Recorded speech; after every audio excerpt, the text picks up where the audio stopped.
Mga kababayan, kamusta po kayong lahat? Ay shoutout nga muna po pala sa ating mga viewers. Mabuhay po kayo. Ano na po tayo ha? Magto 20,000 subscribers na. Maraming salamat at ang goal po natin ay 100,000 subscribers. At saka yun, ha, yung mga salamat din po sa mga nagkokomento ng negative. Maging positive lang po tayo sa buhay mga kaibigan. Yung mga nagsasabi na wala namang nanonood, no? Hangga't may isang nanonood, patuloy po tayo sa ating advokasya na ipagpatuloy ang laban na ito dahil sa mga corrupt na politiko at mga opisyal ng gobyerno. Yan naman po ang ano natin eh. Alam nyo, wag po tayong maniwala na hindi tayo mayaman, no? Mayaman po ang Pilipinas. Sobra, mayaman po in terms of money, in terms of resources, yung human at saka yung environment. Mahalin po natin yung mga yan, no? Pag may puno tayo, kung may lupa, magtanim tayo. Gulay, puno, prutas, mga ganun. Wag po nating putulin, ha? Ganun. Yan po ang ano, ha? Maganda po, maraming halaman. Wag po tayong maninigarilyo. Okay? Mahalin po natin ang environment. Parang awa nyo na po. Okay? So mga kababayan, mga kawok, ako si Lan ng #WalkWithLan at welcome kayo dito lagi sa channel na ito. Actually, hindi lang to channel ko, no? Channel nyo rin to, no? Ang inyong go-to channel para sa matapang na katotohanan na hindi nagfi-filter ng mga PR, spin doctors, sa Malacanang. Ngayon, November 11, 2025. At ang hangin ay puno ng tensyon. Parang bagong maglandfall ang Super Typhoon Uwan, pero hindi yan ang tunay na bagyo. Ang tunay na unos, ang darating na rally ng Iglesia ni Cristo sa November 16 sa Luneta.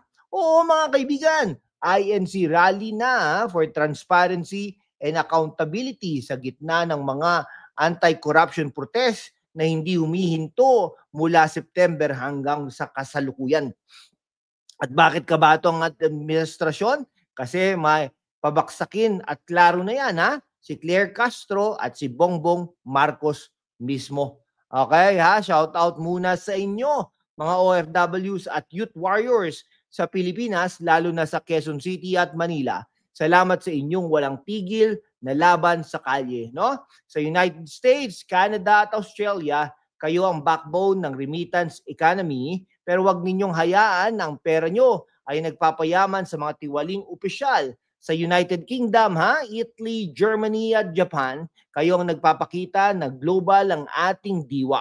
Panatilihin yung buhay ang bayan kahit malayo, no? Sa New Zealand at Hong Kong, salamat sa inyong suporta sa social media. Kayo ang bridge ng pagbabago, at sa lahat ng Pilipino, saan man kayo, subscribe na sa #WalkWithLan, hit that bell at maging miyembro ng community natin para sama-sama hindi natin hayang maging circus ang gobyerno. Ngayon, pag-usapan natin ang core ng episode na ito. Si Claire Castro, ang undersecretary ng PCO na hindi man lang bumoto kay Bongbong Marcos pero biglang naging boses ng palasyo. Satire ba ito? Parang isang comedy skit sa Eat Bulaga, pero tragic, Deo Macalmay style, witty, factual, at walang awa sa mga hipokritong ready, let's dive in a couple of minutes of unfiltered truth. Mga kawok, simulan natin sa basics para intellectual tayo, Si Claire Castro, abogada yan, dating human rights advocate, at nung 2022 elections, proud na hindi siya bumoto kay Ferdinand Bongbong Marcos Jr. Kinanta niya yung isang interview. Hindi ako nag-vote kay BBM, parang love song na nag-fail na ang lyrics, Pero fast forward to February 24, 2025, biglang sworn in bilang undersecretary ng Presidential Communications Office at press officer ng Malacanang. Bakit kasi loyalty daw, pero hello, hindi naman siya voter ni BBM, di ba? Ayon sa Rappler at Daily Tribune, polarizing figure siya. Outspoken, pero minsan parang echo chamber ng mga excuses ng administrasyon. Okay, fact check tayo, noong October 2025, Sinabi niya sa Philippine Star na up to DOJ kung si House Speaker Martin Romualdez, pinsan ni BBM, ang magiging ombudsman. Ha? Talaga? Neutral ba yan? O conflict of interest? At rumors pa ng rumors, ha? Eyed for Justice, Secretary after Remulla's ouster, pero deny lang ng deny, ha? Parang classic Palacio tango, no? Witty ba? Parang si Claire ay ang token critic sa cabinet, no? Inilagay, kape muna po tayo, ha? Yan. Inilagay para magmukhang diverse ang team. Pero deep down, pro-administration na, no? Para sa mga OFWs, kayo ang naghihirap abroad, nagpapadala ng $30 billion remittances taon-taon. Ayon sa BSP, ha, pero si Claire nagpre-press con lang tungkol sa Dolomite Beach, ha, probe, ha, habang ang mga kabataan sa Pilipinas ay lumalaban sa korupsyon protest. Engaging ba? Oo, kasi imagine, ha, hindi binoto ang boss, pero boss ng media is PIN. Yan. Mga kabataan sa Pilipinas, United States at Canada, kayo ang future, ha? Huwag kayong magpapauto sa ganitong mga plot twist. Subscribe na para hindi kayo mag-miss ng updates.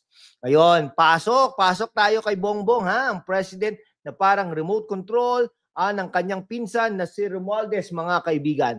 Ayon sa Okta Research noong November 6, bumagsak ang trust rating niya sa 57% mula 64% at performance sa 54% mula 62%. Bakit? Typhoon Tino at Super Typhoon Uwan, ha? 114 na patay sa Cebu alone. 760 million aid, ha? Pesos. Pero late ang briefing, late ang response. Si Clay, ha, defending, tuloy-tuloy pa rin, parang motivational speaker sa gitna ng baha. Parang BBM ay naglalaro ng Mobile Legends habang lumulubog ang Pilipinas sa tubig at utang. Okay, ang anti-corruption protest mula September 4, 2025 ay Wikipedia source, ha? Ay, okay, sa Luneta, September 21. Ngayon, INC rally, November 16 to 18, 9,800 police deployed, Philstar, full alert ng PNP. Bakit? Kabado? Kasi transparency and accountability ang tamang direktang job sa Dolomite Beach scandal where BBM's admin ay nagpa-extend ng probe sa Duterte era project. Pero walang touch sa sariling anomalies, no? Okay, separation of powers. Pero hello, ha? House of Reps under Romualdez. Si Claire na nag-challenge. Patunayan nyo na si BBM ang behind. Parang magician na nagre-reveal ang trick. Pero ang audience ay tayo, alam natin ang illusion, no? Yan, kayo ang nasa TikTok at X, sharing clips ng protest. Suportahan natin yan, ha? At sa OFW sa Australia at UK, inyong pera ang nagfa-fund ng ganitong circus, demand accountability. Yan. Kape muna po tayo. Yan, nakaka-8 minuto na po tayo.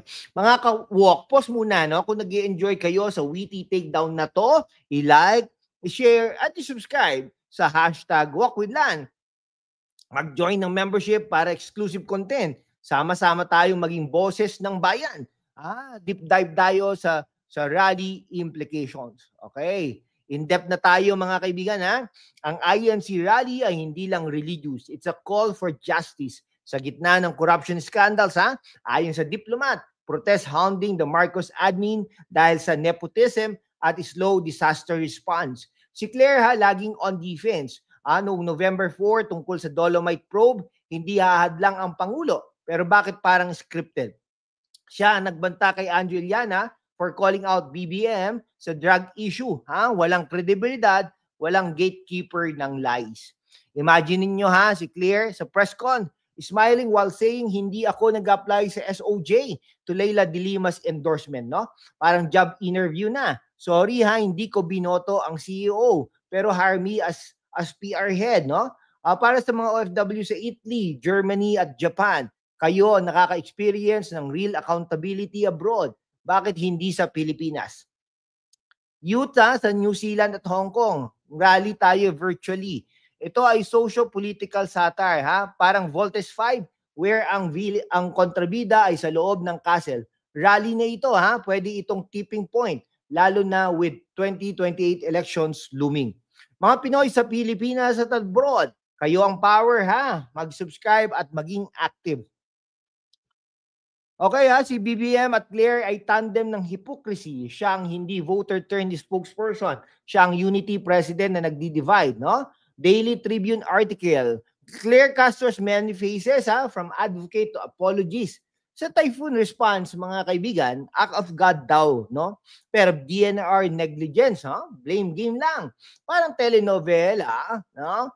Where ang plot ay from critic to crony, no? Yan. Ano ang gagawin natin mga kaibigan ha, sa mga kamataan? No? Support INC rally peacefully, amplify voices sa social media. Para naman sa ating mga OFWs, remit wisely, vote absentee, at push for reforms. Mga kawok, sa huli, ang katotohanan ay hindi dinudurog. Ito ay dinadala natin. No? Rally na, no? Okay? November 16, sama-sama tayo. Critical ba? Oo. Factual, 100%. Engaging, kayo ang judge. Mga kababayan, sa gitna ng kasinungalingan, ang katotohanan ang unang dinudurog. Pero kasama kayo mga kawok, kaya nating itindig ang tama. Sumali na sa aking YouTube membership, sama-sama tayo. Papanatilihin nating malaya at walang takot ang boses natin. Para sa bayan ha. Salamat sa inyong solid na suporta. Mag-subscribe na sa hashtag #WalkWithLan, YouTube channel membership at maging bahagi ng ating masiglang laban. Hashtag laban para sa katotohanan, hashtag #WalkWithLan.